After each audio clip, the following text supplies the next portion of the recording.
Well, joining us now from Westminster is our political correspondent, Katherine Forster. Very good morning to you, Katherine. So Rishi Sunak yesterday pledged new laws to swiftly exonerate and compensate all the victims of this scandal. But the question is, will it go far enough?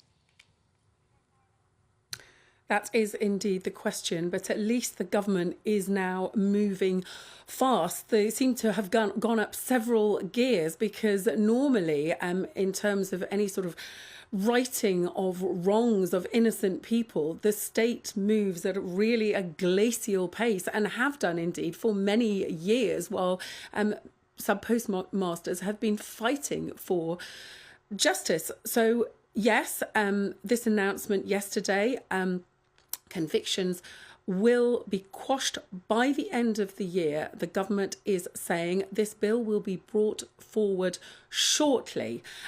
Compensation of $600,000 for those convicted, or more if they decide to take this forward individually.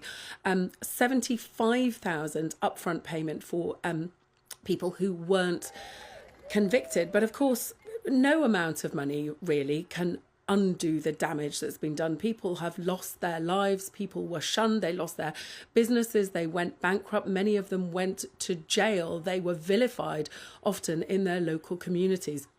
Nothing can really undo the damage.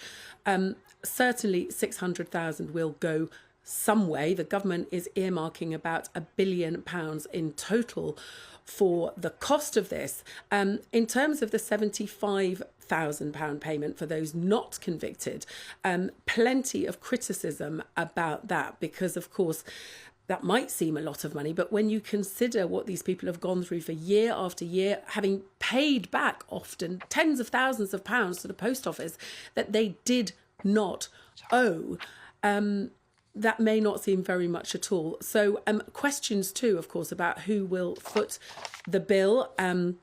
Fujitsu, the tech company at the centre of this, government are now saying that if the public inquiry, which resumes today, by the way, and we'll be reporting from that later, if that ultimately finds Fujitsu to be at fault, which let's see, very, very likely that they would pursue Fujitsu for some or all of this money. Obviously, the government will have to pay in the interim, but huge questions. One other piece of good news sounds like Alan Bates, the postmaster at the centre of this, who really led the charge, likely to get an honour. He was, of course, offered one some time ago. He refused it because Paula Venables, the boss of the post office, had a CBE. She has now handed that back. And I think there'll be a really broad appeal for Alan Bates to be rewarded. But of course, that's a small drop in the ocean when you consider what's happened to these people.